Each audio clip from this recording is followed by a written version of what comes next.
Custard Swirl, chocolate and walnut brownies. I've got your attention, don't I? This is a ripper recipe, super easy. All we need to do is start by melting our chocolate. So I've got 150 grams of chocolate straight into our pot and equal parts butter, 150 grams of butter into the pot also. Yum, yum. We're just going to turn our hot plate on and we just want to melt that chocolate and butter till it's all combined. For the next step, we've got 1 cup of caster sugar straight into our bowl. This is a great recipe to get the kids involved at home. They can be mixing and getting all messy. That's what cooking is all about. Then we've got 3 eggs that we're just going to crack straight into the sugar. Love it. Brownies are one of those recipes. They're always such a crowd pleaser. And if you whip out a batch of these for morning tea, you're going to have some happy guests. All right, 3 eggs into the bowl. Now we've got a fresh vanilla pod and all we want to do is just carefully split our vanilla pod down the middle. Lovely. And then we want to scrape out all those gorgeous vanilla beans inside of the vanilla pod. The flavour that you get from a vanilla pod like this is unbeatable. Then those gorgeous beans can go straight into the sugar and egg mix.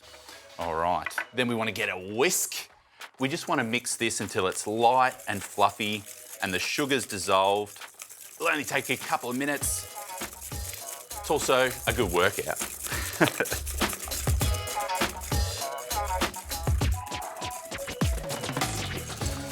All right, so our sugar, egg and vanilla mix is looking great. Nice, smooth and fluffy consistency. Our butter and our chocolate has melted. That's looking absolutely gorgeous. Now I've just let that cool slightly. You don't want to add it too hot to the egg and sugar mix because you could risk making scrambled eggs. And we don't want that. We want beautiful fudgy brownies. So now we want to add our chocolate mixture into our egg and sugar mixture. Oh, how good does that look? Scraping every last chocolatey morsel out.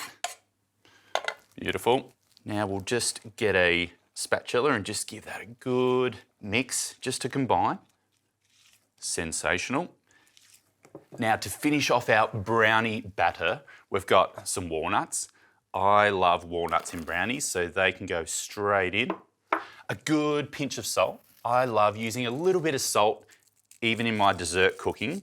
Just helps to bring out all the flavours, and chocolate loves a bit of salt. And then some flour. Now we just need 1/2 cup of flour.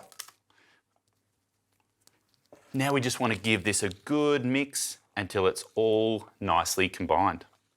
Our brownie mix is looking luscious, shiny and gorgeous. That's what we want. This is going to go, this is a 20 centimetre square tin that we've just lined well with baking paper, and we're just going to pour our brownie butter straight into our pan.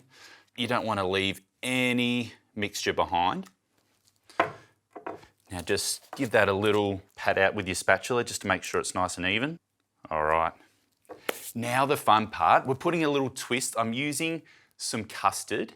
Now I just want to go in with a cup of fresh custard. So the custard's really going to give our brownies a really lovely texture and also add a really nice vanilla flavour. So 1 cup of custard straight onto the top. Okay, and now the fun part, you can get the kids to do this and you're just swirling it through your brownie mixture. Just get creative, get your Jackson Pollock on, giving it that real marble effect. Now these are going to go in the oven, preheated 160 degrees, and they're going to take 25-30 minutes. I like my brownies nice and fudgy in the middle, so you don't want to overcook your brownies.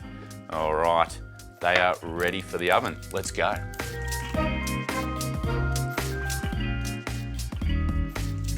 Our brownies are out of the oven. Just let it cool before you slice them. Just let them rest and relax and it'll settle. So let's get it out of our tin. There we go. Let's slice them up and have a look. But I just love that marble texture that the custard swirl has given the brownies. So get your knife. Now, when I cook brownies, I love this part because you slice the edge off and then these edges become little chef snacks. Great for the kids. And then we'll just get a few pieces. This is a great one if you've got friends coming around for afternoon tea. Pop the kettle on, whip up a batch of brownies. Oh, nice and fudgy. We'll make a little brownie stack here. Delicious. Finish with a little bit of icing sugar. And because it was a custard swirl brownie, why not finish with a little drizzle of our fresh custard? There we go. Custard swirl, chocolate and walnut brownies. Next time you make a batch of brownies, add a custard swirl.